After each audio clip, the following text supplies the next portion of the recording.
such a perfect segue to the last segment, Last Looks. Oh, and the music stuff, which we will get to. Oh, and I have, as we start Last Looks, one additional question, which comes from Matt Smith. He was like, oh, also, I would like you to ask Witaske this when you get to the music stuff. Your hubs. Yes.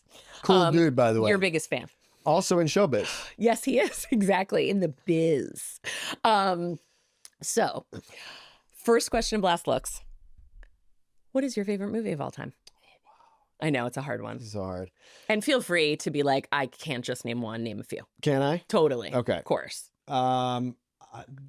There's one that I feel like because of new info, I not even supposed to say it, but Annie Hall. I was going to say Annie Hall. Yes. Annie Hall was up there because when I saw as you tee that up, I'm like, I know what this is going to be. It's Annie Hall. We're all uncomfortable with it, but it is a brilliant movie. Brilliant movie, and the relationship, like the way yes. Another one that is special to me, which I feel a little embarrassed saying a lot, but it's because my dad showed it to me when I was like 13 years old. And, you know, he probably showed it to me before he should have. Yep. But I remember like staying up and like sitting there with my dad. And so it was like bonding with my dad. But the movie was Animal House. Yeah. And I remember just laughing my ass off with my dad. And that's so formative, seeing right? John Belushi. Yeah. And there's a lot of I know there's things now in that movie that are like, people are like, oh, you know, problematic or whatever. Yeah. But there's just like a lot of mischief in that movie. And I'm like a big fan of mischief. Yeah. And I think seeing that as a young boy was like, you can do this? Like, totally. Yeah. Totally. So and then led you right to being party chair of your frat. Exactly. Yes. Okay. Yeah.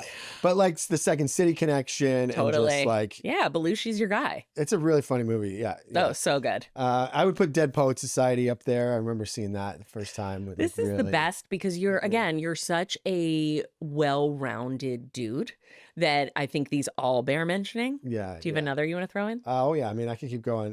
The Big Lebowski's huge for me. I think it's just so funny. I rewatched it recently and it's just like the perfect, like the best. So the best. Yeah. What else is up there for me? Yeah, those are probably up in my top. You have great taste, as we know. Okay. I'm very excited for this question. Music.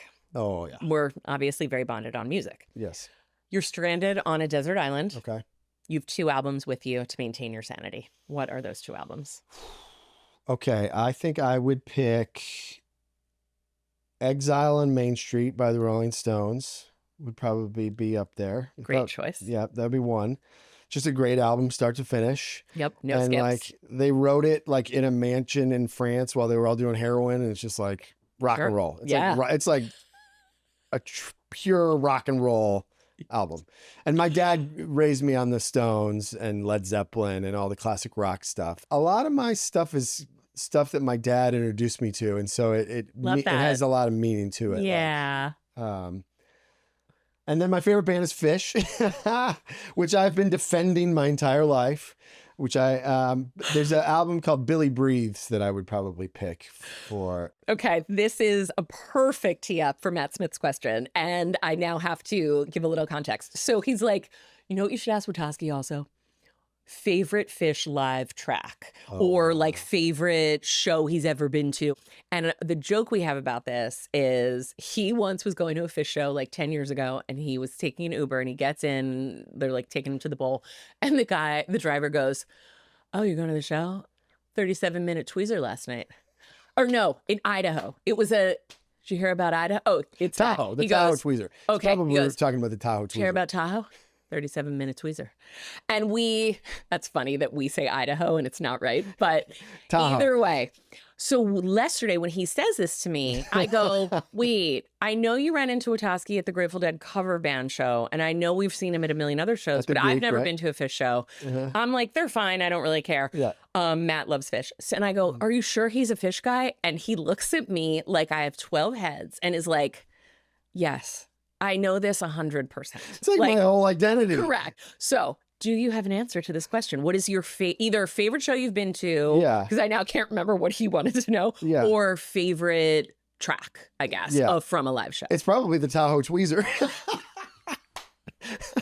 The Tahoe Tweezer is arguably the greatest Phish jam of all time, and it's like 37 minutes. I mean, I'm dying. And I'm dying. And it is like, so people who don't like Phish, it's hard to like. I'm done trying to convince people to like Phish. I've had it. Yes, You've had a lifetime I've done it with of a lot of girlfriends. Like I've tried to like force it. God bless Eliza Miller. She actually is liking it. Okay. I was going to say, indulging it, liking it, like where are we? She's probably been to maybe 6 or 7 shows so far. Eliza, bless you. This is why I'm marrying this woman. She's amazing. And she likes it more and more each time she goes. And sometimes I'll catch her on the Phish Reddit page. I'm like, what are you reading right there? And she's like, oh, I was just reading the... I'm like, nothing. You're like submersing yourself into the... I mean, holy shit, that's awesome. Are you guys, correct me if I'm wrong. Yeah. Is Pearl Jam number one? For Matt Smith, it is. For Matt. I love Pearl Jam and have now been to, because of Matt, honestly, I've probably been to 30 shows. At this point, he's probably been to 100. Wow, really? Yes, and you saw that, a photo we have in our living room, the Danny Clinch photograph of Pearl Jam. Pearl Jam is life for Matt Smith and REM and U2, but we'll do a Matt Smith deep dive at some point. Yeah. I am Springsteen. You are number one Springsteen. That's right. Okay, yeah. Okay, exactly. Okay. And my girl Liz Fair, Chicago native, is my number 2. The Boss, I mean... He's real high up for you too, right? I feel like we've probably run into each other at Springsteen shows Yes, too. we have. So, very quick story. Yes. My best friend and writing partner, George McCullough. Yes. I just met him, right? Yes. Yep. Great dude. And he is like crazy Springsteen. Like your level Springsteen. Oh, crazy. When on that Zoom we had, he was telling me that story. Okay, go ahead. So at this run of shows, because I think Bruce did like 3 or 4 shows. Yes. This was some years ago, but George goes and gets in the lottery and gets front row and brings some friends. And when he plays Dancing in the Dark, he brings up a woman and to do the Courtney Cox dance. The Courtney Cox dance that we can all do. Right. Correct. So George, of course, knows this because he's been to a shit ton of Boss shows. Yeah. George makes a poster board with a hole cut out to put his head in this hole. Dancing in the Dark comes. George puts his head through the hole the concert, and sure enough, he's like, Bruce points him out and pulls George up on stage, and George proceeds to do the Dancing in the Dark dance. Then Bruce, like, not just the dance, Bruce is like, all right, come over here. George joins him like on the center stage. They put a guitar on him, and George then for the end of the song is playing along and singing into the microphone, switching back and forth from him and Bruce. It's unreal. It's unreal. Like watching. He showed me a little of that video when we met, and I'm still recovering from that. I can't even imagine. Like, do we think George wakes up some mornings and is like, did that happen? Truly. Like, you know what I mean? It's pure watch. I watch it like once a year. It's pure like joy. Watch, because I love this man so much, George. He's like my best bud and writing partner. Salt to the earth. Such a good dude. But like watching this guy's dream come true in real time with his hero. Yeah, it truly, you can't believe it. So I love Bruce that is so your much. number 1. Okay. And Tahoe Tweezer. Matt's going to laugh when it's not Idaho. It's the most perfect Phish jam of all time. What they really are is they're all like savant level talented on their instruments. Yeah. And then they improvise. Yeah. And so at Phish concerts, real Phish fans go there for the jams. Yeah, like they'll start a song and they'll be playing their song, but then all of a sudden at a certain point it shifts into improvisation. Yes. And then they go on a musical journey, which if you're not a Phish fan, you're like, what the fuck is like get me out of here. Totally, like, can we totally. But if you're a Phish fan, it's heaven, like right? It's like Nirvana. Oh, I'm sure. Yeah. Oh, I'm sure. Have they done the Sphere yet? Oh yeah. And you've gone, obviously, because yes. I like bouncing around the room and I like Farmhouse and that's where I tap out. So, and I know his name's Trey. Like that's my limit. Totally I'm understand. just, it's embarrassing. I get it. Totally okay. Next question. Books. Yeah. What is either your favorite book of all time or a book you've read lately that you loved and would recommend? A book that I always go back to is The Power of Now by Eckhart Tolle. Eckhart Tolle. Love that. I really think the answers to life are in that book. And it really is to me just coming back to the moment. Love this. And Love this. rather It's like than staying present. Yes. And rather than thinking about the past and living in regret and like, oh shit, I wish I would have done that differently or said that differently and da-da-da-da. Yep. Or worrying about the future. Yep.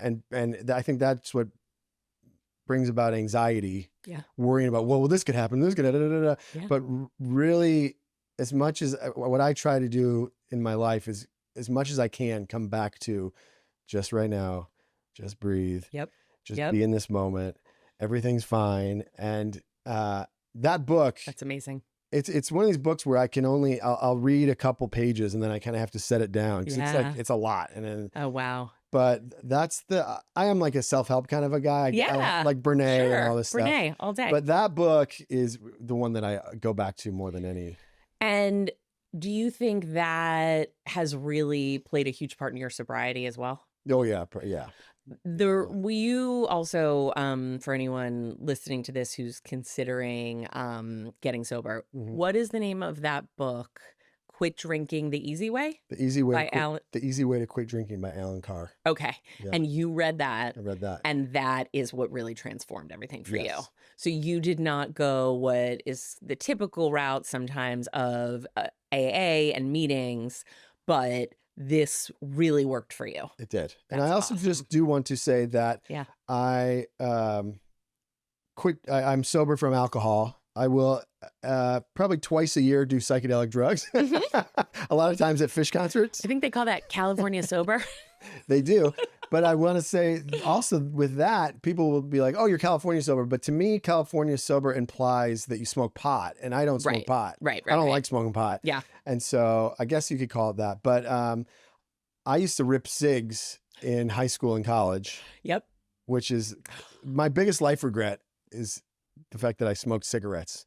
But I remember when I was trying to quit, somebody gave me the book, The Easy Way to Quit Smoking by this guy, Alan Carr. Yes. And read it. And by the time you close the book and you're finished, I'm like, it changes something. And you're just like, oh, I don't want to be doing this. When you told me about this, I was like, wait, what? That's amazing. And so then he wrote a book called The Easy Way to Quit Drinking. Correct. Applying, I imagine, some of the same principles. Yes. And when I was at my probably what you would call rock bottom, I was like looking into 12-step and all this stuff. Yeah. And even like went to a couple meetings.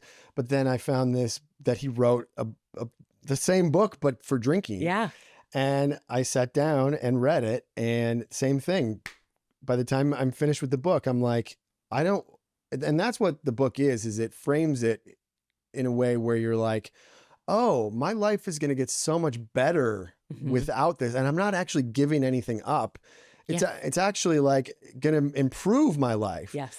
And that's awesome. It just, you finish the book and you're just like, oh, it's like a real eureka moment. It really is. That's amazing. Yeah. That's so amazing. So now I think about, to me, drinking alcohol, I think about it the same way as like eating raw chicken or something. I'm like, oh, like I just wouldn't do that. I just don't want to anymore. Right. Yeah. Wow. It's been 11 and a half years. Incredible. Yeah. Good for you. That's so inspiring. I recommend the book to people. And I know I have friends who have also quit with this book. I also am very, I have a lot of friends who have done 12-step in AA. Me too. And it's saved their lives. Yes, and so I'm very completely pro, but for me, like, yeah. That's so awesome. I was talking to a friend just this morning about it and her sobriety journey and basically like I hadn't heard this term before, but the 90 day, it's like 90 and 90. Yes, exactly. Yeah. And because again, it is such a journey, right? Like it is one day at a time. Yeah, big time. Do you still feel that? No.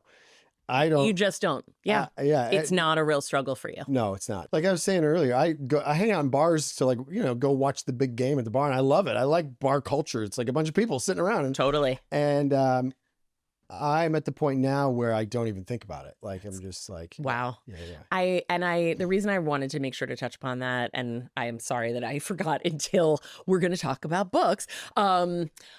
Just, I think this is a journey for so many people, and it can be a real 2 steps forward, 1 step back. Like, For sure. you are making the effort, you know that you want to change. It's really fucking hard to change. Yes. And especially when you are not changing a lot of the environmental factors in your life, right? And especially when friends or family are not super fucking psyched about it. And I'm both inspired by it, and then there's also, you know, you can really fall off and then try again, you know? For sure. Yeah. I will say I remember in the first year, I feel like I had to do every big event once without alcohol, meaning like, oh, this is my first Cubs game. Mm-hmm. Oh, that must have been wild. Ordering a beer. And this is my first wedding without getting hammered. Yeah, or like Thanksgiving. Yes. How was that first Cubs game? I think it was hard. I think it was because it's just it's connected. When I go to a Cubs game, I drink, of course, 5 old styles, and then all of a sudden you're not, and I think getting over the hump of each, but so it was hard, I think, at first. But that book really, really helped me. It did you find you had to keep going back to it?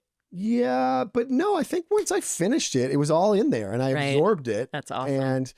And, so that's just to say now I don't even think about it because now it's been 11 years and I'm just like, yes, it's not a big deal. And you're getting married in a couple months and you're not like, ooh, hope I can get through that without. My life is so much better without it. And so it's exactly. The one thing I will say though, that I get a lot is it's interesting. People will say to me, how did you quit? And then I will say, I read this book. And they go, okay, cool. But how did you quit? And I'm like, I read this book. Right. Like, help me. And they're like, okay, fine. But tell me, how did you? And I'm like, this fucking book. I read this book and it helped. I think it's hard for some people to get that, like reading a book could change it, but it just I'm telling you, it just changes the way you think about it and it changes your relationship to it. Amazing. Amazing. Okay. Final question and last looks. What TV show is your favorite of all time, or what have you watched recently and that you loved and would recommend? Wow. Of all time. Okay. Can be a few. I grew up on, I think as I've gotten older too, I've realized that growing up watching The Simpsons shaped my humor a lot too. And shaped, and so that was just being a kid watching The Simpsons, and it's like adult comedy writing in a cartoon. Totally. And so funny. The best. And yes. We watched decades, it feels like, of Simpsons during the pandemic with our kids. Did you? Yeah. And I was like, our work here is done. And did they like it? Oh, loved it. Yeah. Oh my God. Yeah. Obsessed. Yeah. I really think that show shaped me more than I even realized. It's brilliant. Yeah. What other shows? I love The Sopranos is up there for me. I loved the show Catastrophe. A perfect show, and you are not the first person to sit here and say that. Really? Sharon London sex. I am so obsessed with that show too. Isn't it great? Oh my God. Sharon Horgan, Rob Delaney, and just the brilliance of that. Say more. Developing a show right now with George, who of George Bruce McCullough. Springsteen fame. Exactly. Of Dancing in the Dark That's fame. right. With a production company called Fifth Season. They're very cool. Oh yeah, of course. Yeah. They do Severance and a bunch of other shit. You bet. And we have, in the pitch, have described it as a catastrophe tone. Oh. And so, yeah. Ooh, love it. Yeah. Nothing funnier, nothing more real. Goes fucking dark. Yes, which I love. Of course. Yeah. Like, we will eat that Darker up, the right? better. Yeah. Oh, another one just popped in my head that I should say is Mr. Show with Bob Odenkirk and David Cross was huge for me too. Huge. I remember you telling me that when we first met. Yeah, Matt loved that show too. Yeah. Okay. We have reached the end of the road. If you can believe it, I will let you get out of here. This felt like a therapy sesh. By the way, it felt like we don't need to see our shared therapist next week. I love it.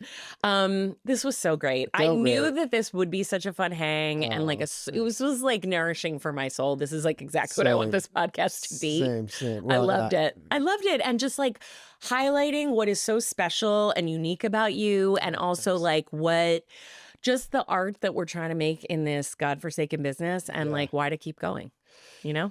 I mean, I didn't know that that's why you moved out here, was like you saw the Royal Tenenbaums and were like, I mean, it's great to like learn people's stories. Yeah, like the origin story, right? That's why I have that poster right there. What we're made of, the perseverance, the like how hard, not how bad do you want it. Everyone wants it bad, Mm-hmm. but why you're correct. Yes. Yes. Your purpose, your why, Yes, all of that same. is like what keeps you going, I think. Totally. No, I want like to do what John Candy did. And yeah. Totally. Totally. I love it. Witaske, you're the best. Thanks for Thank having you me, buddy. so much. I love This is it. great. I never know how to end, so I'm just going to get up. This is